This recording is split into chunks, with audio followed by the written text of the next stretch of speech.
যখন আপনি পুরো বিশ্বে যাবেন দেখবেন স্বচক্ষে, তখন যে বিষয়টা উপলব্ধি হবে সেটা হলো যে আমরা একটা দীর্ঘ ম্যারাথন যাত্রার বিভিন্ন স্টেজে আছি। তাহলে কেউ একটু সামনে আছে, কেউ একটু পেছনে আছে, কেউ একটু বেশি পিছিয়ে আছে। কেউই আসলে এখনো যাত্রার যে শেষ যে লাইনটা সেটা অতিক্রম করেনি। ধরেন এতদিন আমরা মালয়েশিয়াকে একটু এগিয়ে রাখতাম, এর একটু পেছনে হয়তো আরব দেশগুলো, বিশেষ করে সৌদি, কাতার, বাহরাইন, আর একটু পেছনে পাকিস্তান, আর বাংলাদেশ আর একটু পেছনে, আর একেবারে পেছনের দিকে নতুন যারা আসছে ধরেন আফগানিস্তান, বন্যরা। এবছর আফগানিস্তানের মিনিস্ট্রি অফ ফাইন্যান্স থেকে একাধিক ব্যক্তি যাদের সাথে কথা হয়েছে, এমনকি এখন যে গভর্নর, ওনারা কনভেনশনাল ব্যাংকগুলোকে ছেড়ে দিয়েছেন এরকম না। কনভেনশনাল ব্যাংক হোক আর ইসলামিক ব্যাংক হোক, ওনারা বলেছেন রিবা নেওয়া যাবে না, ইন্টারেস্ট নেওয়া যাবে না। কনভেনশনাল ব্যাংকগুলো এখন কিভাবে চলছে? সুদমুক্ত ঋণ দিয়ে, হাসানা দিয়ে। তাহলে এটা তো বন্ধ করার মন্ত্র। আমি মনে করি সবচেয়ে বড় গ্যাপ হচ্ছে যে আমাদের দেশে এখন পর্যন্ত কেন্দ্রীয় ব্যাংক থেকে একটা শরিয়া গভর্নেন্স ফ্রেমওয়ার্ক, কম্প্রিহেনসিভ শরিয়া গভর্নেন্স ফ্রেমওয়ার্ক পাবলিশ করা হয়নি। শরিয়া কমপ্লায়েন্স ডিপার্টমেন্ট হচ্ছে ম্যানেজমেন্টের সাপোর্টিং একটা ডিপার্টমেন্ট। আমাদের দেশে শরিয়া বোর্ড এটা তো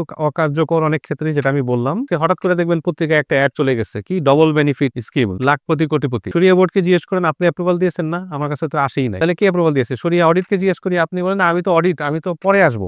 যে আমরা যারা শরিয়া ইমপ্লিমেন্ট করতে চাই, গভর্নেন্স ইমপ্লিমেন্ট করতে চাই, বা আরো অনেক ক্ষেত্রে, ইভেন অনেক প্রোডাক্টের ক্ষেত্রে আমরা আশ্চর্য হয়ে যাই যে এখানে কি প্রোডাক্ট নিয়ে আসবো। হ্যাঁ, মালয়েশিয়া এভাবে করছে, আমরা কিভাবে করবো? আসসালামু আলাইকুম রহমতুল্লাহি ওয়া বারাকাতুহু। আলহামদুলিল্লাহি রাব্বিল আলামিন ওয়াসসালাতু ওয়াসসালামু আলা মুহাম্মাদিন সাইয়্যিদিল মুরসালিন ওয়া আলা আলিহি আজমাইন। আম্মা বাদ। আপনারা যারা আজকে কষ্ট করে এখানে এসেছেন, অনেক শুকরিয়া। আমাদের ভিন্ন একটা প্রোগ্রাম করার কথা ছিল, যার কারণে এই প্রোগ্রামের অ্যানাউন্সমেন্টটা একটু দেরিতে হয়েছে। এজন্য হয়তো আমরা আরো অনেকেই হয়তো আসতেন, কিন্তু অ্যানাউন্সমেন্টটা শেষ মুহূর্তে হওয়াতে হয়তো অনেকে খেয়াল করেননি। তো আজকে যে বিষয়টা ছিল, আমাদের নর্থ আমেরিকা এবং পাকিস্তান এবং বাহরাইন, এই সফরগুলো থেকে আমরা শরিয়া গভর্নেন্সের জায়গা থেকে যেই লেসনগুলো সরাসরি দেখেছি সেগুলো শেয়ার করা। এবং মুফতি সাহেব অলরেডি নর্থ আমেরিকা, বিশেষ করে আমেরিকা এবং পাকিস্তানের বিভিন্ন অভিজ্ঞতা শেয়ার করেছেন। তা আমার হয়তো কিছু অভিজ্ঞতা যখন আমি শেয়ার করব, একই কথা হয়তো রিপিট হবে, যেহেতু আমরা একই সঙ্গে সফরে ছিলাম। আমি মূলত দুটা মেসেজ দেওয়ার চেষ্টা করব। এক নম্বর হলো পুরো বিশ্বের ইসলামিক ফাইন্যান্স জার্নিটাকে আমরা কিভাবে দেখি। আমরা অনেক সময় যখন শুধু বাংলাদেশ সম্পর্কে জানি, তখন আমরা হতাশায় ভুগি যে বাংলাদেশে বিভিন্ন রকম সমস্যা আছে, এই আছে, সে আছে, এবং আমরা মনের অজান্তে এটা অ্যাজিউম করি যে অন্য দেশে কোনো সমস্যা নেই। বিশেষ করে মুসলিম কান্ট্রি, আরব আমিরাত, সৌদি, কাতার, ওদের বুঝি কোনো সমস্যা নেই, ওরা পরিপূর্ণভাবে শরিয়া পরিপালন করছে। তো এই চিন্তাটা থাকা একদিক দিয়ে ভালো, এই সেন্সে যে আমরা সমস্যায় আছি, তাহলে সমাধান করা দরকার। কিন্তু অন্যদিকে এটা আমাদেরকে একটু প্রয়োজনের চেয়ে বেশি হতাশ করে দেয় যে আমরা বুঝি সব সমস্যার মাঝে নিমজ্জিত, আর অন্যরা সব ভালোভাবে করছে। এর ফলে আমরা কাঙ্ক্ষিত যে অগ্রগতিটা হওয়া দরকার সেটা করতে পারি না। মানুষ যখন প্রয়োজনের চেয়ে বেশি ডিপ্রেশনে চলে যায়, হতাশ যদি এই সেন্সে হয় যে আমাকে সামনে যাওয়া দরকার, এই জন্য সে হতাশ, এটা তো ভালো। কিন্তু যদি সে এতটাই হতাশ হয়ে যায় যে আমার আর সামনে যাওয়া যাবে না, সবাই বেশি সামনে চলে গেছে, তখন এটা তার জন্য ক্ষতিকারক। আমার কাছে মনে হয়েছে অনেক সময় আমরা এই পর্যায়ের হতাশ থাকি ইন্ডাস্ট্রি নিয়ে। তো যখন আপনি পুরো বিশ্বে যাবেন দেখবেন স্বচক্ষে, তখন যে বিষয়টা উপলব্ধি হবে সেটা হলো যে আমরা একটা দীর্ঘ ম্যারাথন যাত্রার বিভিন্ন স্টেজে আছি। এটাকে যদি একটা ম্যারাথন দৌড়ের মতো চিন্তা করেন, ম্যারাথনটা আসলে দৌড় না, হালকা হালকা হেঁটে আপনাকে টার্গেট ফুলফিল করতে হবে। তাহলে কেউ একটু সামনে আছে, কেউ একটু পেছনে আছে, কেউ একটু বেশি পিছিয়ে আছে। কেউই আসলে এখনো যাত্রার যে শেষ যে লাইনটা সেটা অতিক্রম করেনি। পুরো বিশ্বই একই রকম। ধরেন এতদিন আমরা মালয়েশিয়াকে একটু এগিয়ে রাখতাম অন্য দেশগুলোর তুলনায় বিভিন্ন বিভিন্ন সেগমেন্টে। এর একটু পেছনে হয়তো আরব দেশগুলো, বিশেষ করে সৌদি, কাতার, বাহরাইন, আর একটু পেছনে পাকিস্তান, আর বাংলাদেশ আর একটু পেছনে, আর একেবারে পেছনের দিকে নতুন যারা আসছে ধরেন আফগানিস্তান, বন্যরা। এখন আবার ম্যারাথনে একটু এগিয়ে গেছে পাকিস্তান। কিভাবে? যে তারা অলরেডি পার্লামেন্টারি অ্যামেন্ডমেন্ট করে ফেলেছে গত মাসে, যে 2028 জানুয়ারি থেকে তারা ফুল ট্রান্সফরমেশনে চলে যাবে। অর্থাৎ এখানে আর কনভেনশনাল ব্যাংক থাকবে না, ডুয়াল ব্যাংকিং থাকবে না, পুরোপুরি ইসলামী ব্যাংকিং হয়ে যাবে। পুরো আল্লাহ তাআলা সহজ করুন, পুরো বিশ্বে কিন্তু আর কোনো দেশ নেই ইরান বলে যে আমাদের পুরোপুরি ইসলামিক, কিন্তু ইরানের ইসলামিক ভার্সন অনেক ডিফারেন্ট। ওরা এমন এমন কিছু চুক্তিকে অনুমোদন করে যেটা আমাদের দৃষ্টিতে পুরোপুরি রিবাবি চুক্তি। তো ওদের সাথে আমাদের আসলে মিল নেই। আর সুদান ওরা ফুল আপনার ইসলামিক বলতো, কিন্তু ওরা সম্ভবত কোভিডের পর বা কোভিডের সময় তারা ঘোষণা দিয়ে বের হয়ে আসে। তার মানে সুদানেও এখন ডুয়াল ব্যাংকিং চলছে। আর বিশ্বে আর কোনো দেশের ফুললি ইসলামিক নেই। পাকিস্তান যদি সেটা ইমপ্লিমেন্ট করতে পারে তাহলে আশা করা যায় পাকিস্তান প্রথম দেশ হবে। আফগানিস্তান সম্পর্কে, আফগানিস্তানকে আমি একটু পিছিয়ে বলেছিলাম কেন, যে আফগানিস্তান দীর্ঘ একটা সমস্যার মধ্যে দিয়ে গিয়েছে, এখন তারা নতুন করে সব সাজাচ্ছে। আর আফগানিস্তানের ব্যাংকিং ইন্ডাস্ট্রি আসলে পাকিস্তান বাংলাদেশের তুলনায় অনেক ছোট, অনেক ছোট। আফগানিস্তান এখন ম্যারাথনে, যদি আপনি ম্যারাথনের শেষ লাইনটাকে ধরেন যে ফুল ট্রান্সফরমেশন, তাহলে পাকিস্তানের পরপরই এখন আফগানিস্তানের অবস্থান। অর্থাৎ সে এখন দৌড়ে সামনে চলে গেছে। কীভাবে? গত বছর যখন আফগানিস্তানের সেন্ট্রাল ব্যাংকের গভর্নরের সাথে আমার দেখা হলো বাহরাইনে, এবং আমি ওনাকে প্রায় আধা ঘন্টার মতো ইন্টারভিউ নিয়েছি, আইইউফি সেই সুযোগ করে দিয়েছে। সেখানে তিনি আমাকে বলেছিলেন যে আফগানিস্তান এই মুহূর্তে কনভেনশনাল ব্যাংকিং ব্যান করছে না, বরং তারা এমন কিছু নীতি গ্রহণ করছে যেন কনভেনশনাল ব্যাংকগুলো মানে ইনসেন্টিফাইজ না হয়। তারা ধীরে ধীরে গ্র্যাজুয়ালি এমনিতেই বন্ধ হয়ে যায়। তো সম্ভবত আমার ভুল ছিল, অথবা ওনার ভুল ছিল, ওনার এক্সপ্লেনেশনে ভুল ছিল, অথবা উনি যেহেতু পুশতু ভাষায় বলছিলেন, আরেকজন ধোভাষী সেটাকে ট্রান্সলেট করছিলেন, আমারই প্রফেসর। কোনো এক জায়গায় ল্যাঙ্গুয়েজ কোনো একটা ব্যারিয়ার হয়েছে, যার কারণে আমি এটাকে আপনাদের অনেকের সাথে, আমাদের মাদ্রাসা ছাত্রদের সাথে এটা শেয়ার করেছি এভাবে। কিন্তু এবছর আফগানিস্তানের মিনিস্ট্রি অফ ফাইন্যান্স থেকে একাধিক ব্যক্তি, যারা ইংরেজি এবং উর্দুতে অত্যন্ত প্রাঞ্জল এবং সেন্ট্রাল ব্যাংকেও আছেন, এদের সাথে কথা হয়েছে। এমনকি এখন যে গভর্নর চেঞ্জ হয়েছেন, উনিও এখন উর্দু বলতে পারেন, ওনার সাথেও আমি দীর্ঘ সময় কথা বলেছি। এখন যেটা জানলাম যে সেটা হলো যে না, ওনারা কনভেনশনাল ব্যাংকগুলোকে ছেড়ে দিয়েছেন এরকম না। কনভেনশনাল ব্যাংক হোক আর ইসলামিক ব্যাংক হোক, ওনারা বলেছেন রিবা করা যাবে না, রিবা নেওয়া যাবে না, ইন্টারেস্ট নেওয়া যাবে না। তাহলে কনভেনশনাল ব্যাংকগুলো এখন কীভাবে চলছে? সুদমুক্ত ঋণ দিয়ে, কর্জে হাসানা দিয়ে। তাহলে এটা তো বন্ধ করারই নাম, বুঝে আসছে?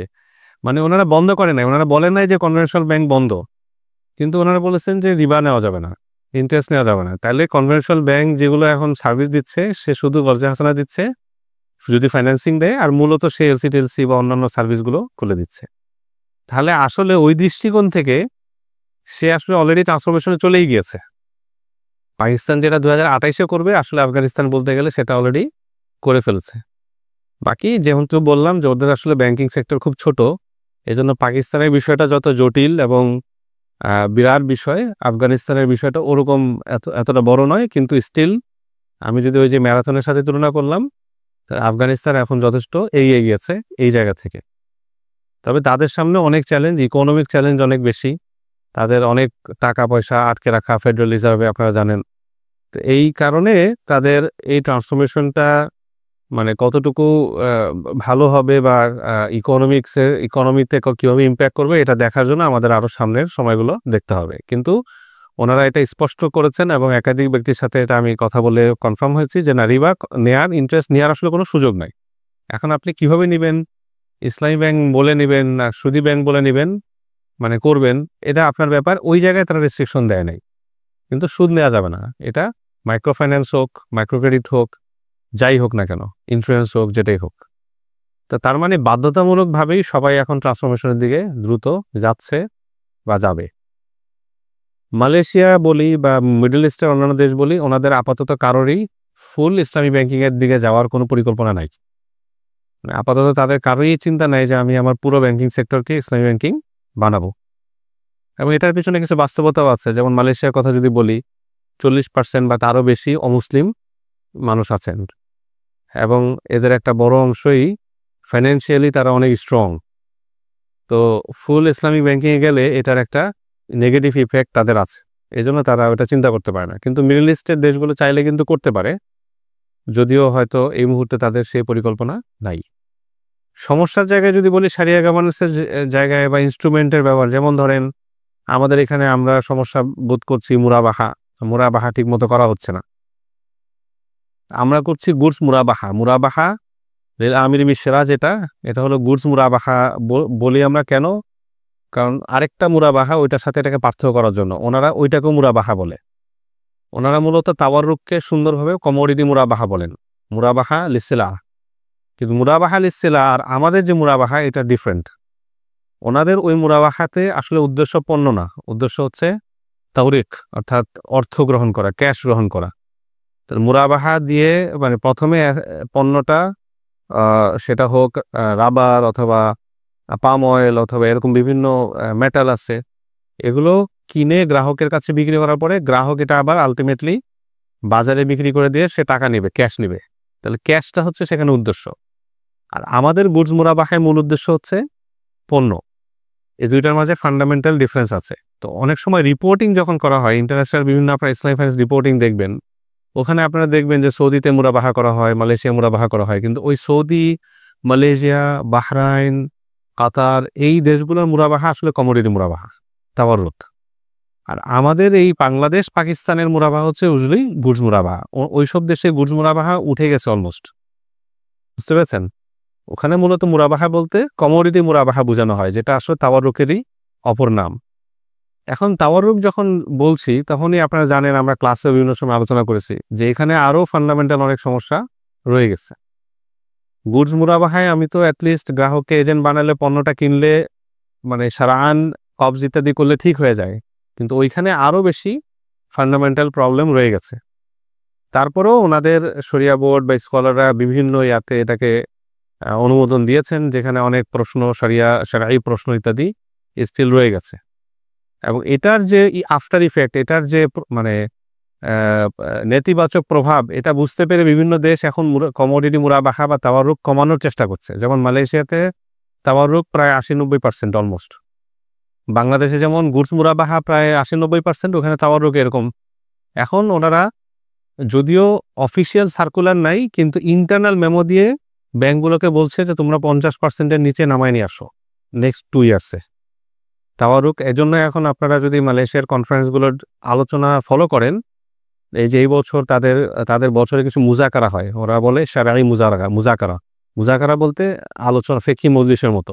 এই মুজাকারা 2-3টা হয়েছে এবছর, সবগুলোতেই এরকম একটা টপিক ছিল, তাওয়াররুকের বাদিল কি হবে বা তাওয়াররুকের অল্টারনেটিভ কি হবে। অল্টারনেটিভ তারা আলোচনা করেছেন। আমাদের এই গুডস মুরাবাহা, মিজান ব্যাংকের কেস স্টাডি আসছে, মিজান ব্যাংক সালাম করে, ইস্তেসনা করে, সালাম দিয়ে তারা তাওয়াররুকের ফাইন্যান্সিং যেটা দরকার সেটাকে তারা বাদিল হিসেবে উপস্থাপন করে। কিভাবে? যে তাওয়াররুকে আসলে মূল উদ্দেশ্য কি, যে আমরা ক্যাশ দেব। তো মিজান ব্যাংক একই জিনিস সালাম দিয়ে করে। কিভাবে? যে আসলে একটা কোম্পানির দরকার ক্যাশ, এখন সেই ক্যাশটা আমরা কিভাবে দিতে পারি? সে যেহেতু প্রোডাকশন তার আছেই, প্রোডাকশনের সে পণ্যটাকে আমরা যদি সালামের পণ্য হিসেবে বিবেচনা করতে পারি, তাহলে ওই পণ্যের বিপরীতে তাকে আমরা ক্যাশ ফাইন্যান্সিং করে দেই। তো সেম যেই কারণে মালয়েশিয়া তাওয়াররুক করছে, ওই একই রিজনে ধরেন পাকিস্তান সালাম করছে বা কোনো ক্ষেত্রে ইস্তেসনা করছে। এইটাকে এখন এই যে আপনার আমাদের মুফতি সাহেব যেমন শরিয়া কমপ্লায়েন্স ডিপার্টমেন্টের কথা বলেছেন, মিজান ব্যাংকের শরিয়া কমপ্লায়েন্স ডিপার্টমেন্টের হেড আপনার আহমেদ আলী সিদ্দিকী ভাই, উনি এখন বিভিন্ন মালয়েশিয়ান কনফারেন্সে বিভিন্ন জায়গায় ওনাকে ইনভাইট করা হচ্ছে এই মিজান ব্যাংকের কেস স্টাডিটা তুলে ধরার জন্য, যে কিভাবে সম্ভব যে আপনি তাওয়াররুক করেন না কি স্টিল আপনি এত লাভজনক একটা ব্যাংক, এটা তাদের মানে বোধগম্য হচ্ছে না। তো মিজান ব্যাংক দেখাচ্ছে যে আমরা তাওয়াররুক করি না, কিন্তু আমরা সালাম দিয়ে, ইস্তেসনা দিয়ে বা অন্য এই ধরনের অন্য ইনস্ট্রুমেন্ট দিয়ে আমরা ক্লায়েন্টকে ফাইন্যান্স করতে পারছি। তাহলে মূল প্রতিপাদ্য যেটা আমি বলার চেষ্টা করছি, যে ত্রুটি সব জায়গায় কিছু আছে এবং সবাই উত্তর সেটাকে ঠিক করার চেষ্টা করছে, কিন্তু একটা জিনিস সব জায়গায় কমন, যেটা আপনাদের জন্য অনেক গুরুত্বপূর্ণ বিষয় যারা মার্কাজ দিরাসাতুল ইকতিসাদ ইসলামী থেকে এসেছেন, সেটা হলো এটা হোক আমেরিকা, হোক ইংল্যান্ড, লন্ডন, হোক সেটা মধ্যপ্রাচ্য, হোক সেটা আমাদের বাংলাদেশ, সব জায়গায় শারিয়া ট্যালেন্টের ঘাটতি অনেক বেশি। শারিয়া ট্যালেন্ট বলতে কি বোঝানো হয়? শারিয়া ট্যালেন্ট বলতে এমন এক ব্যক্তি যিনি ফিক ফতোয়া নিয়ে পড়াশোনা করেছেন, কোরআন এবং হাদিস, উসুলুল তাফসির, উলুমুল হাদিস ইত্যাদি নিয়ে পড়াশোনা করেছেন, উসুল ফিকহ নিয়ে পড়াশোনা করেছেন, আরবি জানেন, আবার একই সঙ্গে ফিকহ মুআমালাতের যে আপনার তুরাসি জ্ঞান সেটাও আছে, এবং আধুনিক বিজনেস, ব্যাংকিং ইন্ডাস্ট্রি সম্পর্কে ধারণা আছে। এবং সর্বশেষ তার ওয়ার্কিং ইংলিশ নলেজ আছে। এইভাবেই মোটামুটি ডিফাইন করেছিলেন মনে হয় যে ডক্টর মাইনাল কুদা। এই কয়েকটা বিষয় আছে। ইংরেজি অনেকেই জানেন, যেমন আমেরিকাতে তো সবাই ইংরেজি জানেন, সে ওখানে বাই বর্ন, সে ইংলিশ জানে। কিন্তু ডকুমেন্টস, ইসলামিক ফাইন্যান্স ইন্ডাস্ট্রি যে ডকুমেন্ট, এই ডকুমেন্টগুলোর পড়ার যে ইংরেজি, সেটা হয়তো ওনার জানা নাই। এগুলো আপনারা পড়তে পড়তে দেখবেন যে এগুলোর একটা গদ আছে, এগুলো একটা স্টাইল আছে, এটা ওনারা জানেন না। এই ট্যালেন্টের ঘাটতি পুরো বিশ্বে।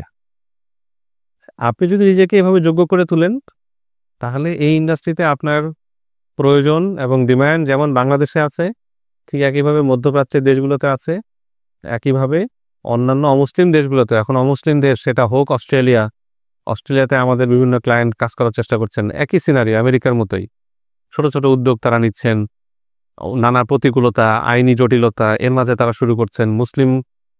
মুসলিম কমিউনিটি যারা, তারা তাদের পেনশনের ফান্ড ওখানে রাখছে, তাদের গুরুত্বপূর্ণ জমানো টাকাগুলো সেখানে রাখছে, যেন ইসলামিক ফাইন্যান্স তারা করতে পারে।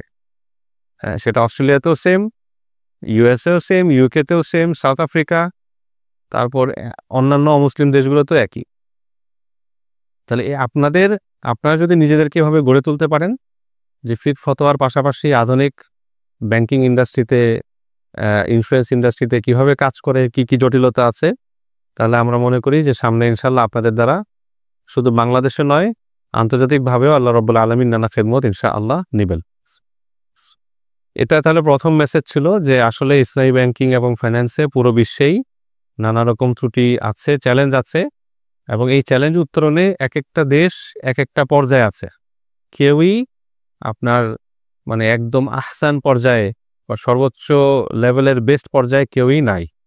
এটা যখন আমরা বুঝবো, তখন আমরা বুঝতে পারবো যে না, আমরাও সেই সিরিয়ালে আছি এবং আমরা কিভাবে এখান থেকে সামনে যেতে পারি, এটা হলো লক্ষ্য।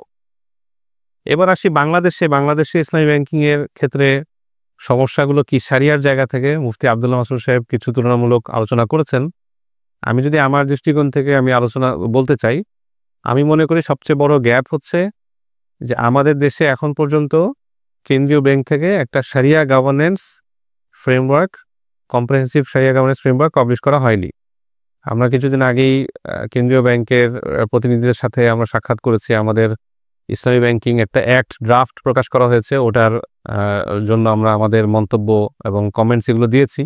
সেখানে এটা উঠে এসেছে যে সারিয়া গভর্নেন্স ফ্রেমওয়ার্কেরও একটা ড্রাফট আসলে প্রস্তুত হয়েছে অলরেডি, এবং সেটাকেও সামনে হয়তো ওনারা মন্তব্যের জন্য বিভিন্নভাবে ওনারা নিয়ে আসবেন ইনশাআল্লাহ। আমি মনে করি যে এই গভর্নেন্স ফ্রেমওয়ার্কটা না হওয়াতে যেটা হয়েছে, আমাদের দেশে ওই পাকিস্তান বলি বা মালয়েশিয়া বলি বা অন্যান্য দেশের যে তারা গত 10 বছরে যতটুকু এগিয়ে গেছে, এই জায়গাটায় আমরা আগাতে পারিনি। কয়েকটা সিগনিফিক্যান্ট গ্যাপ দেখেন।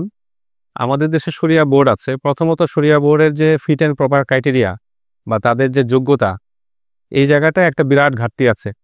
কারণ আপনাদের মতো যারা তরুণ ফিক মুআমালাত নিয়ে পড়ছেন, ইসলামী ফাইন্যান্স, আধুনিক ইসলামী ফাইন্যান্স সম্পর্কে ধারণা তৈরি করছেন, পুরা ইন্ডাস্ট্রিতেই এই ধরনের ট্যালেন্ট অত্যন্ত বিরল, হাতে গোনা কয়েকজন। তাহলে বিভিন্ন বোর্ডগুলোতে ধরেন 5 থেকে 7 জন যে বোর্ড মেম্বার, এদের দেখা যায় মেজরিটি হয়তো তার ফিক মুআমালাত নিয়ে কোনো মুনাসাবাত নেই, একেবারেই নেই।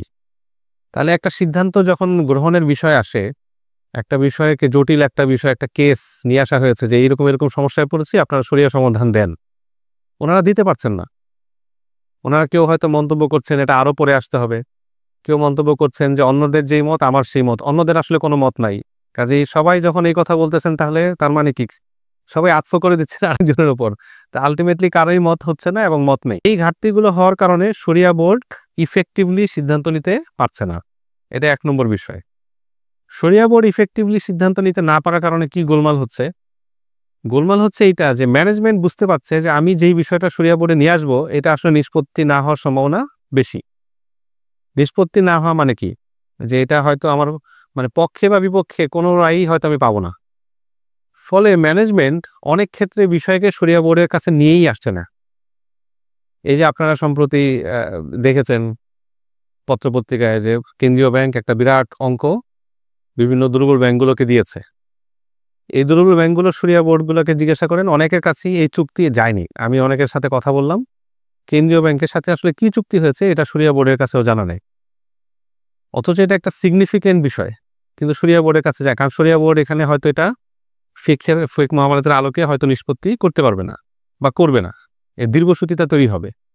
এরকম আরও অনেক সিগনিফিকেন্ট বিষয় আছে ট্রেজারিতে, ইনভেস্টমেন্টে, আন্তঃব্যাংকীয় লেনদেনের ক্ষেত্রে, ইন্টারব্যাংক মানি লেনদেনের ক্ষেত্রে, আন্তর্জাতিক নিকাশের ক্ষেত্রে, হ্যাঁ, যেগুলো শরিয়া বোর্ডের কাছে যথার্থভাবে আসে না। তাহলে শরিয়া বোর্ডের কাছে যদি না আসে, তাহলে এই শরিয়াটা কে ভেরিফাই করে? আমাদের দেশে তো শরিয়া কমপ্লায়েন্স ডিপার্টমেন্ট নাই, যেটা মুফতি সাহেব বললেন। শরিয়া কমপ্লায়েন্স ডিপার্টমেন্ট হচ্ছে ম্যানেজমেন্টের সাপোর্টিং একটা ডিপার্টমেন্ট, অর্থাৎ সে ম্যানেজমেন্টকে শরিয়া ডে টু ডে কমপ্লাই করতে সহযোগিতা করে। এখানে আমি একটু সংযোজন দিই মুফতি সাহেব, যে রেসিডেন্ট শরিয়া বোর্ড মেম্বার যে, সে আসলে শরিয়া বোর্ডের একজন মেম্বার। পাকিস্তানে যেটা আমরা মুফতি সাহেব বললেন, সে শরিয়া বোর্ডের একজন মেম্বার হিসেবে এখানে অফিস করেন। আর শরিয়া কমপ্লায়েন্স ডিপার্টমেন্টে কিন্তু আলাদা হেড আছে, শরিয়া অডিটের আলাদা হেড আছে। বোর্ডের মেম্বার আবার শরিয়া কমপ্লায়েন্স ডিপার্টমেন্টের হেড না, কারণ শরিয়া কমপ্লায়েন্স বুঝতে হবে দুইটা ভিন্ন জিনিস। যেমন এই যে আমি আহমদ আলী সিদ্দিকী সাহেবের কথা বললাম, উনি শরিয়া কমপ্লায়েন্সের হেড আর কি। আর রেসিডেন্ট শরিয়া বোর্ডের মেম্বার যে মুফতি সাহেব যেটা বললেন, কারণ রেসিডেন্ট শরিয়া বোর্ড মেম্বার হচ্ছে ইন্ডিপেন্ডেন্ট, কথা বুঝতে পারছেন, সে স্বাধীন, তার এখানে ম্যানেজমেন্টে বা প্রতিষ্ঠানের ভেতরে তার স্বার্থ নাই। আর কমপ্লায়েন্স ডিপার্টমেন্ট যে, তার আসলে ম্যানেজমেন্টের সাথে স্বার্থ আছে, স্বার্থটা ভালো স্বার্থ, যে সে ম্যানেজমেন্টকে সহযোগিতা করছে শরিয়া কমপ্লাই করার জন্য। এই দুইটা জিনিসকে একই সঙ্গে পাকিস্তানে মানে বাধ্যতামূলক করা হয়েছে, দুইটাই আপনার ইয়াতে থাকবে, ব্যাংকে থাকবে। ফলে ইন্ডিপেন্ডেন্ট এবং ইন্টারনাল এই দুই ডিপার্টমেন্টের এবং পরে আছে শরিয়া অডিট। তাহলে শরিয়া বোর্ডের একজন মেম্বার আবার ব্যাংকে বসছেন, এরপর শরিয়া কমপ্লায়েন্স, এরপর শরিয়া অডিট। 3 লেভেলে আমরা বলি যে 3 লাইন অফ ডিফেন্স। 3 লাইনে আমরা এটাকে প্রতিহত করছি, শরিয়া নন কমপ্লায়েন্সকে প্রতিহত করছি। আমাদের দেশে শরিয়া বোর্ড এটা তো অকার্যকর অনেক ক্ষেত্রে, যেটা আমি বললাম। রেসিডেন্ট শরিয়া বোর্ড মেম্বার তো নাই, মেম্বার সেক্রেটারি কিছু জায়গায় কিছু অফিস করেন, সেটাও অনেকটাই অকার্যকর, যেটা মুফতি সাহেব বললেন। আর ইন্টারনাল শরিয়া কমপ্লায়েন্স ডিপার্টমেন্ট আমাদের অলমোস্ট কারোই নাই।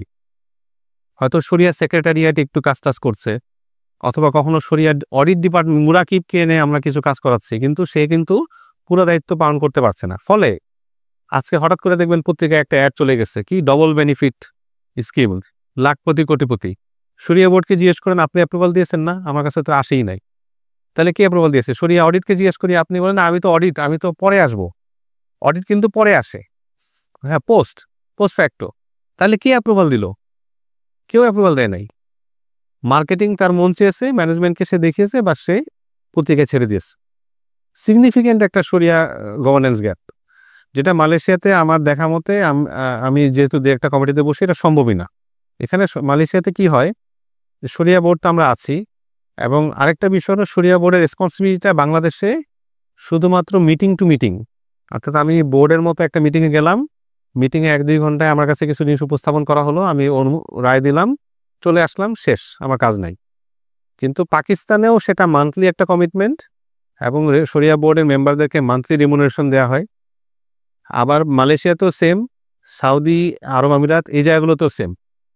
কেন মান্থলি রেমুনারেট করা হয়? কারণ শরিয়া বোর্ডের দায়িত্বটা মাসব্যাপী, প্রতিনিয়তই তাকে নতুন নতুন বিষয়ে অ্যাপ্রুভাল দিতে হয়, চেক করতে হয়।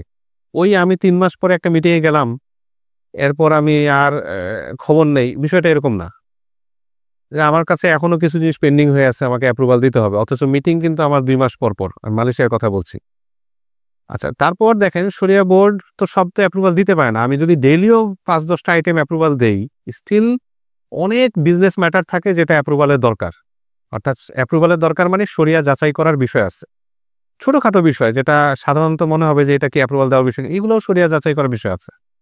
এগুলো আমরা বোর্ড থেকে শরিয়া কমপ্লায়েন্স ডিপার্টমেন্টকে ডেলিগেট করে দেই। যেমন ধরেন মার্কেটিং ম্যাটেরিয়ালের কথা বললাম, এখানে একটা মহিলার ছবি ব্যবহার করা হয়েছে, এই মহিলার হিজাব মাথায় থাকবে কিনা, কতটুকু মাথায় থাকবে, চুল কতটুকু ঢাকবে না।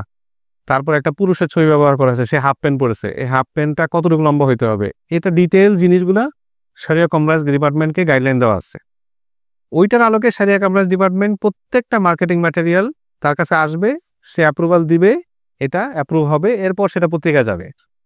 এবং এইটা যে অ্যাপ্রুভাল দেওয়া হয়েছে, এটা আবার প্রতিদিন আমাদেরকে বাই নোটেশন ইমেল দেওয়া হয়, নোটেশন বলতে ইখবার, জানানো যে আমরা এটা আজকে অ্যাপ্রুভাল দিয়েছি।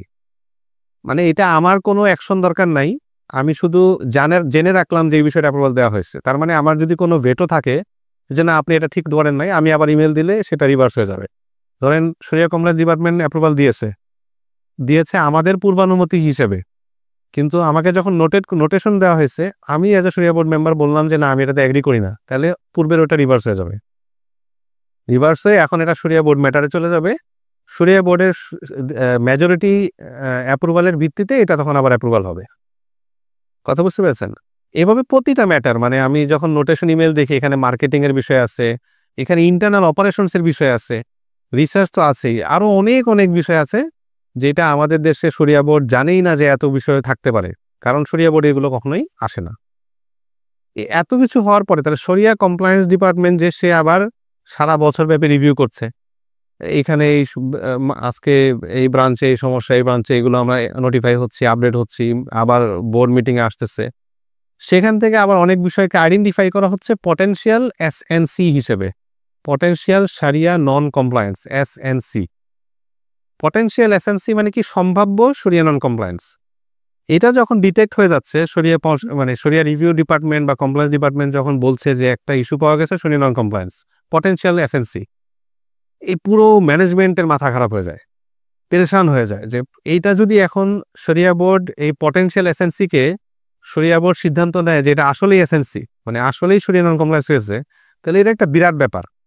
কারণ এটা এখন সেন্ট্রাল ব্যাংকে জানাইতে হবে, বোর্ড মিটিংয়ে জানাইতে হবে, বোর্ড মেম্বারদেরকে এটা কারণ দর্শাইতে হবে, এবং এটার আরও অনেকগুলো রিপারকেশন আছে, কোথাও জরিমানাও হইতে পারে সেন্ট্রাল ব্যাংক থেকে। এখন তোড়জোড় শুরু হয়ে যায় যে কিভাবে আমরা শরিয়া বোর্ডকে এটা সুন্দরভাবে উপস্থাপন করতে পারবো যেন শরিয়া বোর্ড এটা মানে এসএনসি না ধরে।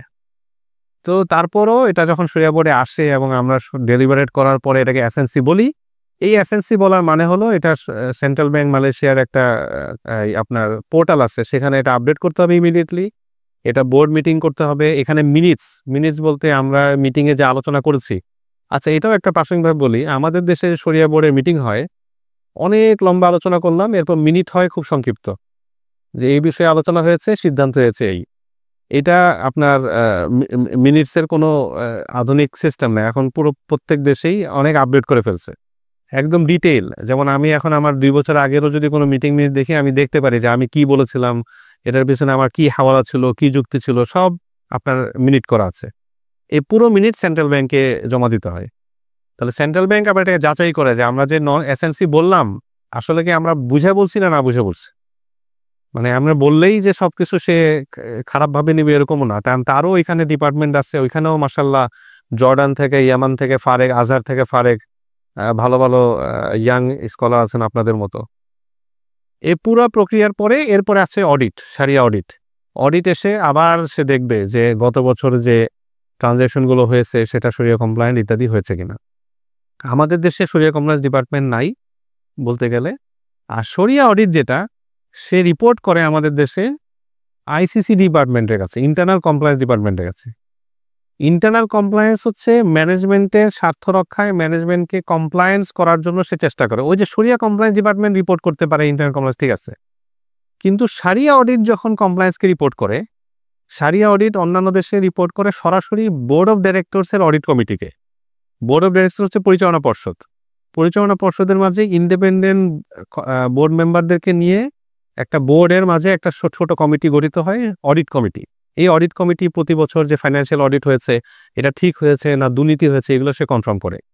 ওই অডিট কমিটির কাছে শারিয়া অডিট রিপোর্ট করে সাধারণত। এখন আমাদের দেশে অডিট কমিটি রিপোর্ট করছে কাকে? ইন্টারনাল কমপ্লায়েন্স ডিপার্টমেন্টকে। ইন্টারনাল কমপ্লায়েন্স ডিপার্টমেন্ট কাকে রিপোর্ট করবে? সিওকে, এমডিকে। তাহলে আলটিমেটলি শারিয়া অডিট আসলে বলতে গেলেই এমডিকে রিপোর্ট করছে যে দেখেন আমি অডিটে এগুলো পেয়েছি। তো এমডি কি বলবে? এই মেয়ে এগুলো বাইর করেন সব, আপনি কেন এত কোটি টাকা এখন কম্পেনসেশনে দিবেন, এটা কমান। তাহলে এই শারিয়া অডিট রিপোর্টটা যখন শরিয়া বোর্ড পর্যন্ত আসতেছে, আমরা দেখছি যে এইখানে আবার অনেক, এমনিতেই তো শারিয়া অডিট আপনার অনেক ক্ষেত্রে কম্প্রোমাইজড, তারপর যখন এই ইন্টারনাল কমপ্লায়েন্স হয়ে আসতেছে, এখানে আরো অনেক আপনার কাটছাট হয়ে তারপর সেটা শরিয়া বোর্ডের কাছে আসতেছে।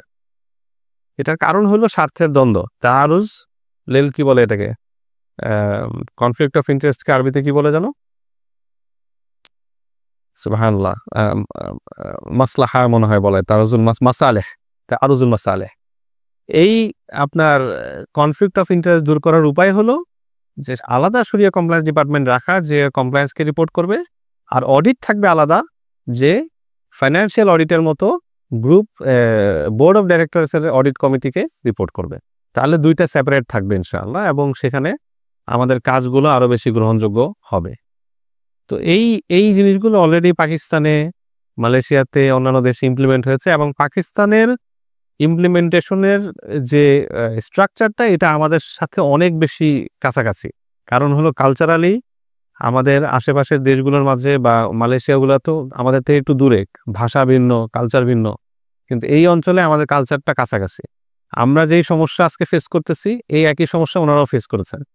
আমরা মুরাবাহা আমাদের মানুষ করে না, ধোঁকাবাজি করে, ওনারাদেরও সেম সেম করেছে বা এখনো করছে। এই জন্য ওনারা বিভিন্ন সিস্টেম এগুলো অ্যাপ্লাই করেছেন। কাজেই মুফতি সাহেব যেটা বলেছেন, আমি এটার সাথে সম্পূর্ণ একমত, যে আমরা যারা শরিয়া ইমপ্লিমেন্ট করতে চাই, গভর্নেন্স ইমপ্লিমেন্ট করতে চাই, বা আরো অনেক ক্ষেত্রে, ইভেন অনেক প্রোডাক্টের ক্ষেত্রে আমরা মানে আশ্চর্য হয়ে যায় যে এখানে কি প্রোডাক্ট নিয়ে আসবো। হ্যাঁ, মালয়েশিয়া এভাবে করছে, আমরা কিভাবে করব?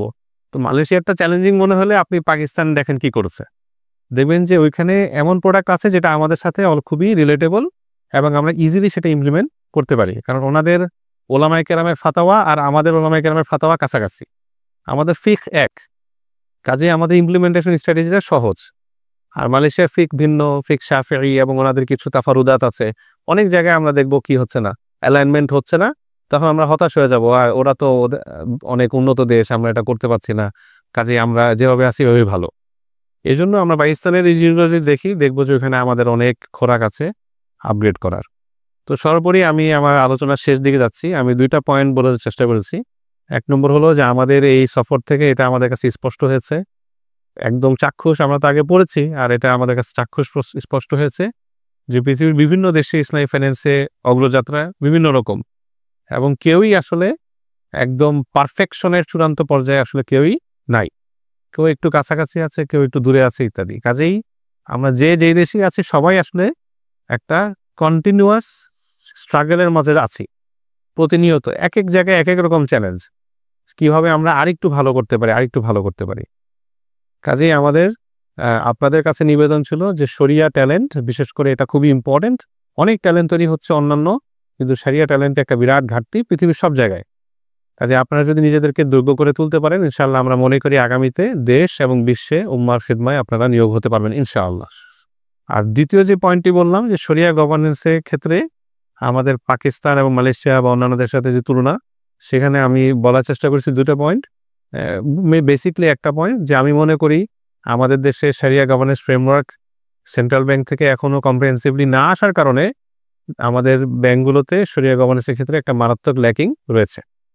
তবে আসার কথা হলো যে নতুন যে একটা ড্রাফট আমরা দেখেছি, ওই অ্যাক্টের মাঝে বলাই হয়েছে, মানে শরিয়া গভর্নেন্সের কিছু বিষয়কে নিয়ে আসা হয়েছে শরিয়া বোর্ড সংক্ষেপে এনে বলা হয়েছে যে বিস্তারিত আলাদা প্রবিধানে উল্লেখ করা হবে, যেটা অন্য দেশেও তাই। অ্যাক্টের মাঝে সব থাকে না, অ্যাক্ট থাকে হচ্ছে মূল বক্তব্যটা থাকে লেজিসলেটিভ হিসেবে, এরপরে রেগুলেশনস হিসেবে গাইডলাইন, প্রবিধান ইত্যাদি আসে, যেখানে বিস্তারিত থাকে। এবং আমরা জেনেছি যে অলরেডি একটা ড্রাফট হয়েছে, যেটা হয়তো সামনে ইনশাআল্লাহ বাস্তবায়ন হবে বলে আমরা আশা করি। তো আমরা আশা করি যে বাংলাদেশে এই ত্রুটিগুলো যদি উঠে আসে, ঠিক হয়ে আসে ইনশাআল্লাহ, তাহলে আমরা ওই যে বলেছিলাম ম্যারাথনে আমরা হয়তো ফিনিশিং লাইন থেকে অনেক পেছনে। আমরা মনে করি যে আগামী 5 বছরে এই জিনিসগুলো যদি হয়, আমরা এক ধাপে ইনশাআল্লাহ কয়েক ইন্ডিকেটর সামনে চলে যাব এবং আরো ভালো করতে পারবো ইনশাআল্লাহ। আল্লাহ তাআলা আমাদের সকলকে এই জায়গায় কাজ করার তৌফিক দান করুন।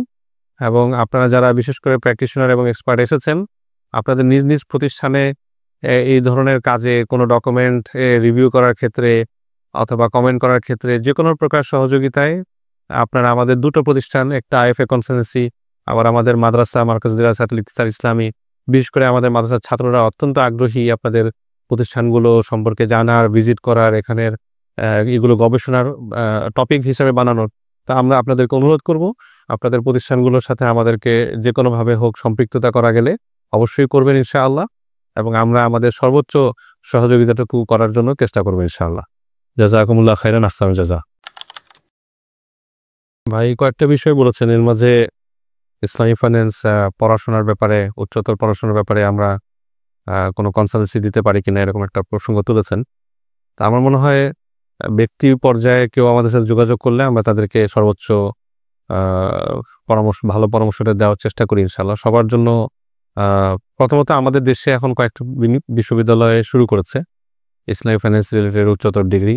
আমাদের আইএফএ কনসালটেন্সি থেকে আমরা কিছু প্রফেশনাল সার্টিফিকেট কোর্স ইত্যাদি দিয়ে আসছি।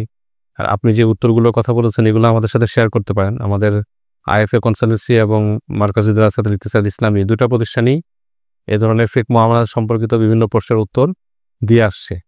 আ যদি সেটা খুব প্রাতিষ্ঠানিক হয় তখন আমরা সে প্রাতিষ্ঠানিক পর্যায়ে চুক্তিবদ্ধ হই। নতুবা ইন্ডিভিজুয়াল বিভিন্ন প্রশ্নের উত্তর কিন্তু আমরা প্রতিনিয়তই দিয়ে আসছি আলহামদুলিল্লাহ। যেহেতু এটা আমাদের স্পেশালাইজেশন। আর বোনদের জন্য আমাদের আইএফএ কনসালটেন্সি থেকে আমরা বিভিন্ন কাজ করে আসছি। এই মুহূর্তে আমাদের কোনো কোর্স আছে কিনা? হ্যাঁ, এই মুহূর্তে আমাদের কোনো কোর্স সামনে নেই। বাকি আমরা বিভিন্ন সময় করে আসছি। যদি এরকম আবার ডিমান্ড থাকে আমরা বোনদের জন্য আলাদা কোর্স আয়োজন করতে পারি। আর বাহিরে তো ওই ইস্যুটা থাকে আপনি যেটা বলেছেন মাহরাম গায়রে মাহরামের বিষয়। এটা আমার মনে হয় যে ইন্ডিভিজুয়ালি মুফতি সাহেবের সাথে আপনি পরামর্শ করতে পারেন যে কিভাবে অ্যা এই ধরনের প্রোগ্রামে পাঠানো যায় বা আদৌ পাঠানো যাবে কিনা শরিয়ার পরিপালনের মধ্য দিয়ে ইনশাআল্লাহ। জাযাকুমুল্লাহ।